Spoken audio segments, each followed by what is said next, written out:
Hey, Deliberate Leaders. I am your host, Allison Dunn, Executive Business Coach, founder of Deliberate Leaders. We are dedicated to helping leaders build strong, thriving businesses. Each episode, we bring inspiring interviews to help you on your leadership journey. And our guest today is Jonathon Hensley. He is the founder and CEO of Emerge Interactive, which is a digital product agency that's focused on helping organizations solve complex digital product challenges. Almost a tongue twister. And he is also the author of Alignment, and that being one of my favorite topics to talk about. So, Jonathon, thank you so much for joining us here today. Allison, thank you so much for having me. Absolutely. I like to kick these off with a quick, deliberate conversation. Jonathon, what is your number one leadership tip for our listeners today? Oh, that's a great question. I think the most important thing that a leader can do is to leave their biases behind and to focus on empathy as they lead forward. That I think is a very, very valid, great tip. How would you suggest that we recognize when we're in our own biases? Well, there's two kinds of bias that come to mind that I think is really important to understand when, at least from my perspective, when I think of leadership. The first is confirmation bias. This is a really well-studied concept in, leadership and management practices, and is this issue of, where people seek out information and sources that reaffirm their own beliefs and their perception of things. And I think as leaders, when we're dealing with uncertainty and change and we're navigating markets and how we develop better connections with customers, we need to, let those biases go. And one of the most powerful tools that we can do to remove that bias is practice empathy and stepping into the shoes of our customers, and especially stepping into the shoes of our employees and practicing that empathy and looking at it, a situation through their lens, and helping us make better decisions then as leaders as we go forward.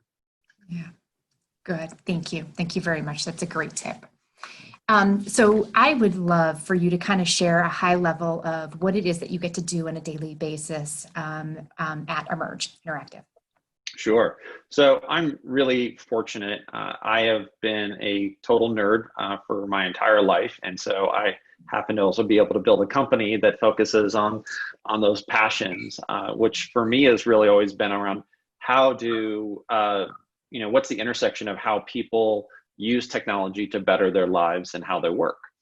And so my day-to-day is really helping business leaders, whether it be startup or Fortune 500 companies, figure out how they can leverage technology to engage customers and also to develop better tools to support employees and having them have better collaboration and more effective contributions to the organizations and wherever they work. So for me, I get to really sit on that strategy side, helping leaders become better leaders and understand how they can apply technology to their businesses. So it's a really fun thing to be able to do. This would be, I'd say, such a pivotal point in time where people really do need to apply the concept of innovation and technology into how they're leading right now. What has been some of the most unique applications that your companies that you're working with are putting in place for around customer engagement and employee engagement specifically to improve their own experience? Well, we've been able to work on a lot of amazing touch points with different brands. Some of the things that I'm most excited about is, the work that we've done in healthcare, really supporting hospitals, rethinking, the patient experience. I think one of the things that catches a lot of businesses by surprise is how they need to shift their thinking about very simple things. So as an example, we all use websites every day. Almost every business, at this point has one, and it's rare if they don't. But there's this transition that happens that a lot of businesses still haven't made, which is when a website, as an example, goes from being a brochure and something that is part of marketing and actually becomes a product itself. It is becomes a product once it's intricate to the delivery of your product or service as an organization. And so you need to start to think about that entirely differently. And the most progressive companies and digital leaders understand that. That's a mechanism they've taken. And so they look at that as a complete ecosystem. And when they do that, they start to see new opportunities of how they can engage customers. And in healthcare, they're redefining, what that means to connect with patients. What does it mean when somebody's looking to find a provider? What does that mean when they're looking to engage and find the right, physician, or schedule an appointment, on the day of that appointment, make it to the right location? What does that look post treatment to support them? And especially, we've had the opportunity to work with multiple children's hospitals, which has been really wonderful work. And you see, you're supporting parents who are in the process of supporting their children who are going to these appointments. And it's a really complex and stressful situation. And this website, all of a sudden is this incredible platform for engaging with empathy and thoughtful information at the right time when these families need it. And so, that's a lot of work that Emerge has done for several years in the healthcare space. We're doing some really innovative and I think really amazing stuff with partners on the employee side as well, building, instead of these kind of older ideas of monolithic software that does everything. Employees want precision tools. We want to empower people today. There's a great book about, how around creativity and how Google works. And, in the book, it was really well illustrated about, the most critical skill we look for in all of our employees today is, their ability to solve problems and their ability to contribute to the culture of the company. And so we need to have better tools for them.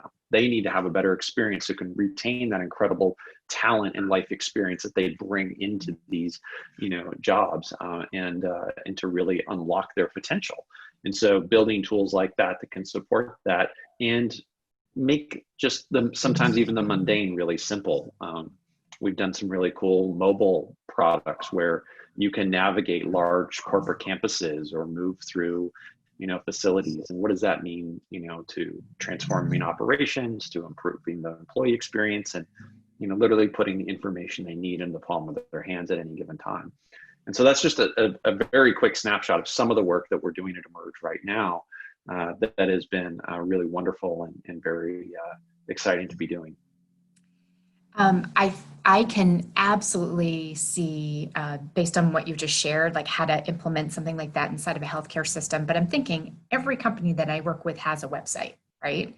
And they have customers and they have employees. I see your little puppy in the background is making me smile. I would love to suggest that there's a couple of things that if someone has a website, what are some of the key functions that you would suggest as a digital agency? Like, what should we be thinking about that healthcare is kind of grabbed onto because of the masses that they serve, but that it should be accessible in any size business? I think every business should evaluate how critical their website, as one example, is to their overall customer journey. And, some of the challenges that I think businesses at all sizes have is to really understand what is their customer journey. They have a very narrow, usually snapshot of what their engagement looks like or where their product fits into the overall world of their client. So being able to really understand what does it look like, for example, on a buyer's journey when they're researching to learn about solutions and hopefully finding your business. And then what does that look like when they are evaluating your solution or, product or service compared to another, and then making that decision. And so we have to look at that. And then also now we have to go past that. Well, what is the website's role when we're supporting and amplifying the value of that decision you've made to purchase that product or service? And how do we start to build and nurture a relationship and build customer loyalty and affinity towards the product and the brand and the people that are working so hard to deliver on the promises the company is making? And so what we see is a lot of companies working really hard right now to understand, okay, whether it's marketing or another department that owns the website, is to understand, okay, well, it might be my homepage might be my front door to introduce who we are to the world and to say, clearly, here's how we can provide you value. But you quickly have to start to look at your website and say, okay, what are the jobs to be done? by this website that supports the customer journey at every stage. And so a lot of companies right now across every sector are looking at areas of opportunity like self-service. If they have questions, how can they get that information and go right to the website, which is a preferred method for a lot of people at this point. So how do I do that and enable that instead of some just lengthy FAQ that with just a bunch of information? How do I actually create that as an area of opportunity of engagement? How do I nurture the relationship, reinforce the value of the purchase? Or maybe it's driving the purchase decision in many ways. How well will this company provide customer service and support to me if I choose to make that investment into their solution? So we really are asking people and leaders especially to step back and look at that very fundamental question. What are the jobs to be done by your website? And understanding there's usually multiple jobs, and they really need to be thought through very, very thoughtfully so you can actually make sure that you have a site that serves you, because it is a product in itself. It's no longer a brochure. Right. A lot of websites still are just brochures, and as much as I'd hate to admit it, that mine is. So, opportunities are definitely there. You authored a book by the name of Alignment, and alignment is a topic that my clients are very familiar with, but I don't want to make any assumptions. So can you share the concept of what you covered in the book? Who did you write it for, and high level, what is it about? Yeah, so I wrote the book. It was inspired by actually seeing the disconnects over 20 years of working with clients, and then also just candidly inspired by the handful of clients who we had just seen have incredible results. And it was, we really wanted to understand two major facets when we started to look into alignment, which led into a multi-year research and project, which was one side of alignment is understanding failure, really becoming extremely detailed students of failure. Why does it happen? How do you mitigate it? What was the environment, the circumstances that led to that failure? Really getting to root causes. And the second part was, well, what on the success side? What's the common denominator? Our clients are in different markets, different sectors, different types of products. Our company at Emerge, we do focus exclusively on digital products, but we're looking at things that span every facet of the customer journey, every function within an organization. The products that we've worked on over the years have touched, and in some cases, integrating them all together at scale. And so we wanted to understand what was that common denominator. And what we found in our research and interviewing market leaders was alignment. That was the one thing that unified everything when it came to success and being able to effectively navigate the causes of failure. And so that inspired the book. That really became the idea for the book, which we're really excited to have published later this year. It's all done, so we're just getting ready for everything to go live. And what was really interesting when we looked at alignment was, again, everybody has kind of this natural understanding of what alignment is by definition, but really peeling it back and starting to understand that there's layers to alignment. And so when we got into that, we really started to understand there's a system of alignment that leaders especially that are driving top performing organizations, again, small or large, doesn't matter, really understood, whether they understood it consciously or it just happened to be part of their charisma and a natural acumen and skill set. And the first part of that was individual alignment. So meaning that they really could help every employee connect with the work that they were doing at a very personal level, understanding how their contribution mattered, not just to what part of the company they worked in, but to the greater vision and whole of the company and how that made a difference. And then connecting that to the outcomes that the company was focused on. The second part of alignment was really understanding team alignment over individual alignment. That team alignment really focusing on building and integrating the unique disciplines and experiences and life, perspective and how people come together to problem solve and how they also can use those great skills to identify new opportunities that the company never thought of and open up incredible opportunity and build momentum when it comes to engaging customers and driving the vision of a company forward. So that was the second part of alignment we really identified and tapped into. The third one was organizational alignment, which I think is a little bit probably more spoken about in as far as management, materials go, and with really dealing about how do we build alignment across the organization at every level between our vision, our values, which is focused on quite a bit, and then really understanding the nuances of strategy and how that has to be tied to coherent action of the entire organization, and what that means of how focus is so critical. And then the fourth part of alignment that we really were able to unpack was market alignment. So in the product space, we talk about market fit all the time. This is a really big deal, but alignment goes a little bit further. We're not just looking for fit, we're looking to align with and ask a very essential question. If I produce this product or service, how will it change my customer's life? I need to know not just the intended outcome, I need to understand the bigger context that it fits within. And that gives me a better understanding of, do I not just have a fit, but do I have opportunity for scale and competitive differentiation? And so looking at market alignment is really intricate to understand and requires us to lead with empathy and step into the shoes of those customers to find that. So those were the four areas that the book really dives deep into focusing on, and then anchoring that to strategy and how that fits within your organization. I would imagine that I'm going to assume that you'd agree that at some point every organization needs to get back into, I'm going to say, realignment, right? Making sure that new staff people that they add or new markets and channels that they open causes sometimes a misalignment.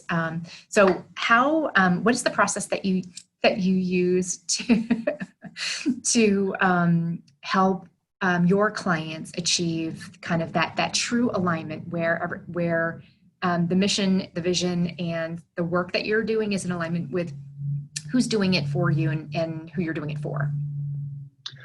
Yeah, I mean, we start with a foundational conversation usually, and that conversation is really getting very, very clear on, what's the vision that, for your product or service. And in some cases, if you're a smaller business, that might be the same vision you have for the company. They may be one and the same. For really big organizations, it could be product or service specific, or a business unit that's really focusing on something. And we really have to understand, well, what's the destination? Where are we headed? And why are we headed there? And that has to be crystal clear. There was a great analogy that I heard once where, if you can drop me anywhere, and if I want to drive to New York, all I have to do is see that 200 feet in front of me, as long as I have a map and I know where I'm going. And that's the same thing with going anywhere as an organization. We have to know where we're going and why in order to make sure that we know we're making forward progress. So we start there. We're looking for that clarity. Do our clients have a clear definition of that? And if they don't, then we'll help them define that and making sure that those steps are not missed. The second part is really understanding the strategy. And there's, I think strategy is one of those things where everybody talks about it, but it's also another thing like alignment that's not that well understood. So, and a lot of times what we run into at Emerge is that strategy is confused with planning. And it's looked at as a very tactical thing. And what we see is that individuals with really good intention, who are very, very smart, are looking for certainty out of a very uncertain, long, and significant and invested process. So they're looking for that plan. They want, I want to go from A to B to C. And that's not how strategy works, right? That's not really strategy at all. And so what we do is we spend time really talking to clients about what strategy really means and what that represents. And it's really foundational in that you have to have that destination as an anchor. And then you have to be able to, one, very much diagnose clearly and, thoroughly the problem that you're trying to solve. You need to differentiate from symptomatic issues, root causes, understanding, the people, the processes, the systems, the influences, the things that really make that problem what it is. And not just through your lens, but again, we talked about removing that bias through the lens of your customer. And how important is that problem to be solved for them? What are the substitutes to solving that problem? How have they gotten around that problem in the past? And are they, willing to buy a solution that solves that problem in a different way? That's one piece. The second piece to that is, what's your approach then to solving that? Maybe there's a large competitive landscape out there of people that are providing solutions to the problem, but you've got a unique insight. You've got something that really helps you approach that a little bit different, and you're going to solve one area of that that's really going to help you move forward. And you're going to do that in a unique and sustainable way that differentiates, your organization and your product, and you can, apply that, and you're going to take that first step in moving yourself forward. And then the third part is really coherent action. What are all the actions, the areas that you need to be working, or work streams is another way to think of it, to move on that, to solve that problem and fulfill the approach and overcome the obstacle. Once you have that, you can start to do some really critical things that I think leadership is asking for every day now, which is, how do I create accountability? How do I inspire people to move forward? And how do I measure progress? How do I know we're moving in the right direction? And if you haven't done those three things and you correctly, you can't really answer those questions.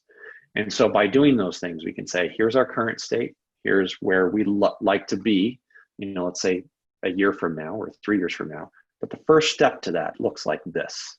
And that clarity and that confidence then empowers the entire team that you're working with, and allows you to create the right metrics of, how do I measure forward progress? And that's how you can create accountability and really unlock the potential of people. And so that's where we start. We start with really understanding those components of how you can improve, as an example, a customer experience, and what that customer experience is, and how to really drive engagement.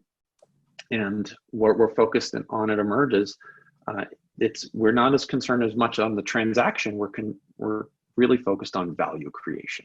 How do you find the right moments in that experience for those customers that will, when the content, the features, the connection with your brand and product matter? And then we focus on those, and we go to work, and we make sure that we create measurable solutions. And that's really the focus of where we start. Thank you. That's a comprehensive process, and it's very helpful to have people understand where they need to start. I'm just curious, in case someone's listening to that and they go, oh, well, I've got that honed in and I've got that figured out, and I think everything is in alignment. Could you spotlight or talk to some of the most common maybe struggles, pain points, challenges that would identify that there is an alignment issue, even if you're not aware of it yet? Sure. So I think, where a lot of the conversation is focused is on, we talked about market fit. What does that look like? I think it's more of, I like to look at what are the internal things that companies do to sabotage themselves. So, and, we do it as individuals. I'm sure I've done a million things that I'm not even aware of to sabotage, myself a million times over, and we do it all the time with little things, right? I know I'm going to, New Year's resolution, I'm going to work out more. I'm going to eat healthy. I'm not going to do that. And then, my wife bakes a cake and game over. So it's, we do these things as just human beings, and in organizations, these are amplified in our structures. And so a couple of them that come to mind and is, one is not investing in knowing your customer. It's really interesting how much fear there is in sometimes engaging customer and not hearing what you want to hear. And this goes back to some of that bias. I think we naturally don't want to hear rejection. We don't want to be confronted with things that we don't want to hear. We want to believe that we're doing our best and that we know our customers, but we need to challenge that. I think a lot of times organizations assume that they're in alignment, and that's a very dangerous assumption. And instead of arguing market fit, I would argue that's internal sabotage. That's a fear of connection or giving up control, maybe from one team to another to initiate that work and that dialogue, which should be continuous. It should never stop. Another one I think is managing expectations.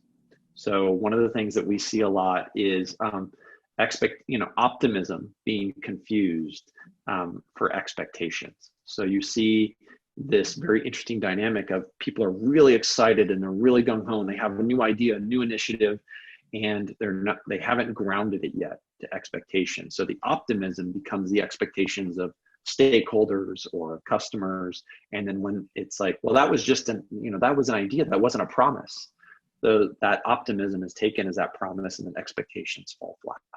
And I think it's very critical that organizations balance grounding optimism with expectations. You need to be optimistic. I don't want to argue for pessimism and things like that, but I do think it's really critical that people focus on, being honest about things and making sure that those assumptions aren't misinterpreted. And especially because people, if they don't have the information, will fill it in for themselves, typically based on their own experiences. Another one that comes up a lot is siloed knowledge. And I think, a lot of people work on this issue in different ways. We have our own way that we deal with it, I'm sure overlaps a lot with management and coaching practices on the digital side, but it's, this siloed knowledge is really, a significant challenge for organizations, and breaking down silos creates organizational change. It's a lot of work for leaders, and they have to develop some new skills to do it effectively with technology. So we see that as another issue. There's about 7 or 8 others, but the one I'll end with, at least for the moment, is this idea of it sounds so fundamental, but skipping steps. And I think this is one that I can't overemphasize, is that culturally, right now, there's this push for what's the quick fix? How do I get there faster? And there's a necessity right now. We all have needs to move things faster in one facet of our life or another. And I think the thing is, if there was a faster way to do it better and you have success, that would become the standard. There is no quick fix to this stuff. It's very hard work. And the organizations that I see thriving, even during times like this, are the ones that don't skip the steps. And great companies have figured out how to move through those steps faster. But not remove the critical steps, because it removes invaluable information to making really critical decisions that inform, do I persist or do I pivot? Do I go left? Do I go right? Do I commit to this person, this business partnership, this idea and opportunity? And those things can't be, they're more important than ever right now. And I think that leaders really have to embrace educating themselves. Or if I'm going to take on, for example, digital product, do I understand the steps? Do I have a foundation to lead this effectively? I can imagine being the pioneer of helping people implement the digital components into a business, that you probably have a lot of people managing the fear of, one, the change, and then access to the feedback that they might be given. What has been the most effective process to create that customer feedback loop and the customer engagement, even when you don't know what you're going to learn? Is it interview? I mean, what's been the best process that you've experienced? I think, both quantitative and qualitative data are wonderful.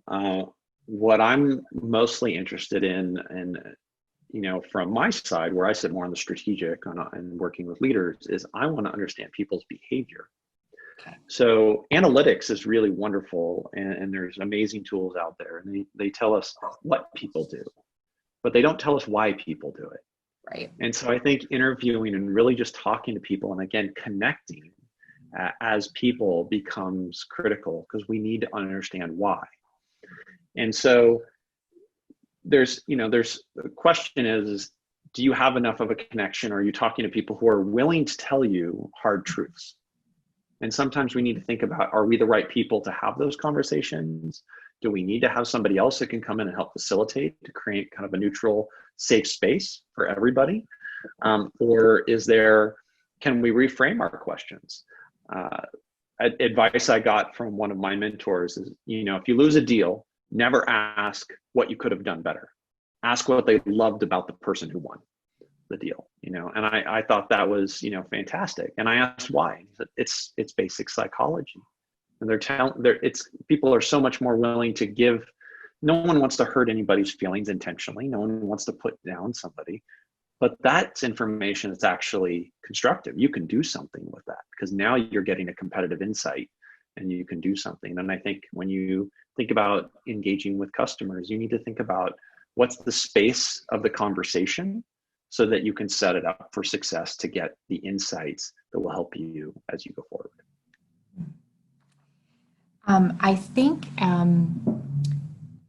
think there is a very powerful question on when we go to seek that type of feedback as to who should be asking it and creating the environment so that you can get that honest state. Because I think you can go through the exercise and walk away with the wrong data as well. And focusing on, being able to have people express why. That's very powerful.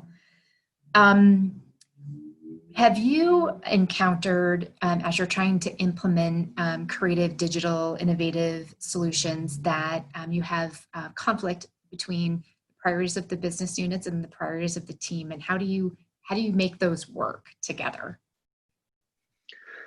I mean, it happens all the time. How do you overcome it? I know it happens. It happens every time. Yeah. To overcome it, I think it goes back to, do you have a strong strategic foundation? Okay. I think a lot of times, if you have a strong strategic foundation, you can look at it and go, where does this fit in helping you achieve this goal? If the organization has set a clear, set of priorities, they have a clear destination, they know that they're clear about the problem they need to solve, things fall into order pretty well. And what we can do is we can start to look at each, competing priorities, and we can say, okay, well, why is this the priority over this? We basically workshop those things. We workshop the conflict and say, okay, well, let's understand, let's ground this. How will this solve the problem, provide value to the client? How will it provide value to the business? And does it fulfill the mission and the purpose of the company? And can we measure it?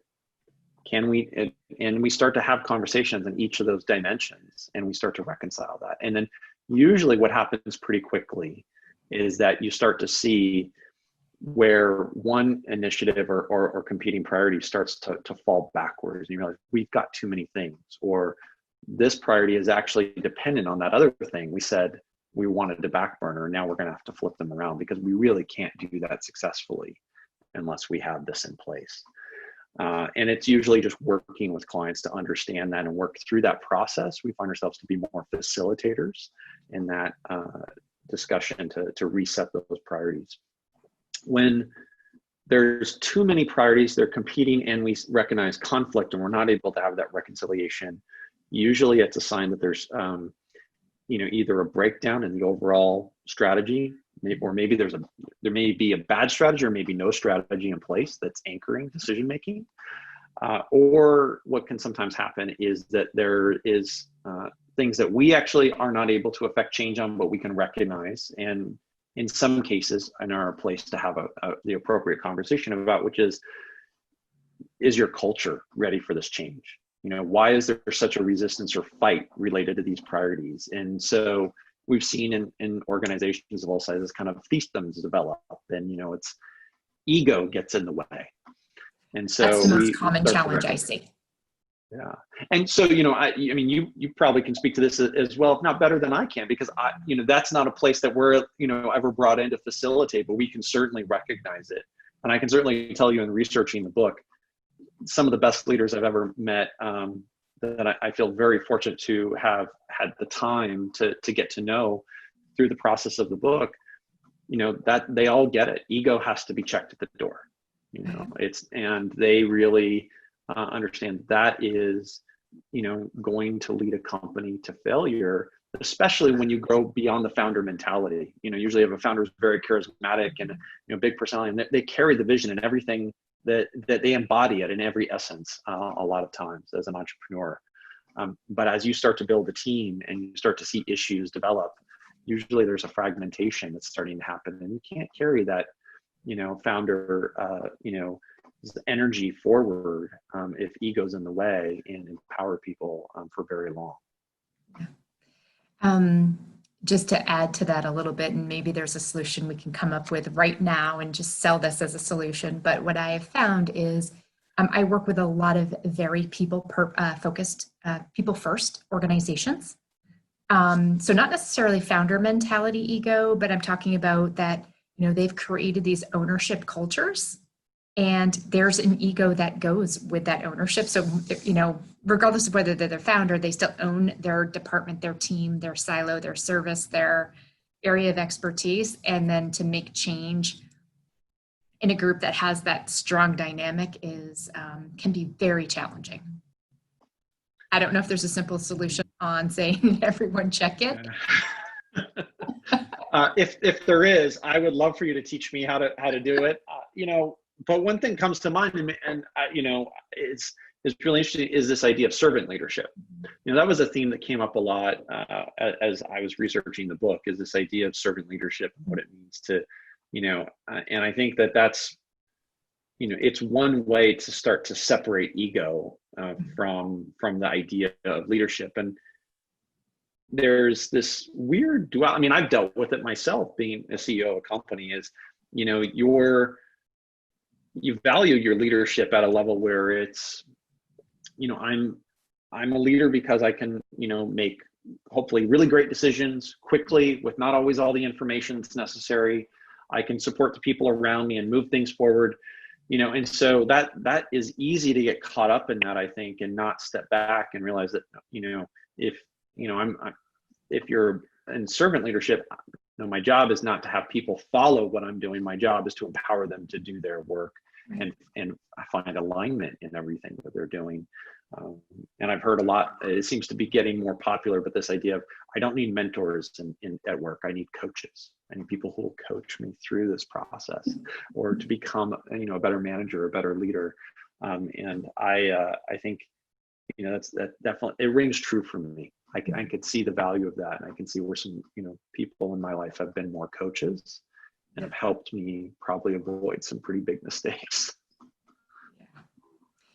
Everyone needs one for sure in their life.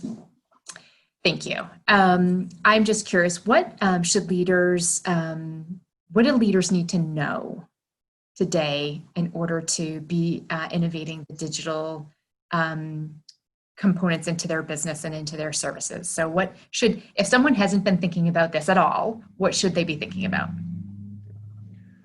So I'm going to say something that might scare some of the people listening to this a little bit, but I'm going to ask you, every person listening to this, as a leader, you need to become trilingual. And I'm going to explain what that means. You need to have a fundamental understanding of business, design, and technology. If you're going to start creating digital products and services and you're going to lead, you have to understand the people on the front lines and the skill sets that are required to deliver these products and services. It helps you be a better manager, it helps you be a better leader, helps you respect and value the work it will take, and manage your peers and potentially, or partners, whether they're internal or externally focused, to really understand and grasp, what you're taking on. I think it also helps you make much better decisions. And by doing that, you can start to develop a common language and understanding in your company of what these things are and what they mean and the complexity it takes to deliver successfully. And so I think it's really mission critical for all leaders to develop that trilingual capability across those three disciplines. And they're all rooted in, how do I solve problems better? I mean, I'm not asking any leader here to stretch and become an engineer or to become a designer, but I think having an understanding of how do you create and design better processes, better customer experiences, what does that look like, that fundamental understanding and shared understanding with your team will accelerate performance, accelerates delivery, helps you make better decisions, and it will really empower your organization going forward. And that is one of the most important things I think that all leaders need to embrace right now, because for those that are struggling, that's where the deficit is, and they need to close the gap. Very good advice. Trilingual. At the beginning of the interview, you mentioned that your book, Alignment, is coming out soon, correct? Or Yep. available soon. So once that's out, what's next on your exciting docket to just rack up all success in 2020 while we're all in COVID? Well, one of the things that I'll be doing after the book is launched is actually to support leaders. I'll be offering for product leaders and company leadership workshops on how to build alignment and some of the fundamental tools to leading your digital initiatives forward. So I'll be offering that as a free online program going into the fall of 2020. Wonderful. And so that's one of the ways that we're going to contactless leadership development, easy, do it from your own home, and just supporting all the people out there. And I think the other thing is what I'm really excited is it's a great opportunity to give back. And so that's going to be why we're going to offer that series at least through the end of 2020 as for free. Fantastic. And I'm just super curious, is that going to be like a training module type of alignment, or are you actually doing contactless, but virtually working with the individual teams? We'll have it and the first format will actually be, it'll be live, where we're actually working them through. So if they're either developing or they have an existing product or service, we'll be taking them through kind of 5 fundamental things to map and identify. And if they have them all, hopefully they'll get a lot of value in managing that knowledge to empower their company going forward. And if they don't, it will provide a foundation to really help them move forward successfully. Outstanding. I did notice on your website that you do have a landing page for people to opt in to get your book. May we share that with our Deliberate Leaders community? Absolutely. It's emergeninteractive.com/podcast. And any listener who would like a free copy of the virtual version of the book, if they sign up on that page, we will send them one in the fall when it comes out. Outstanding. Jonathon, what is the best way for people to connect with you? Best way to connect is through emergeinteractive.com. All of my contact information is there. I'm also active in publishing articles through LinkedIn on a regular basis. It's another great place to reach out. Fantastic.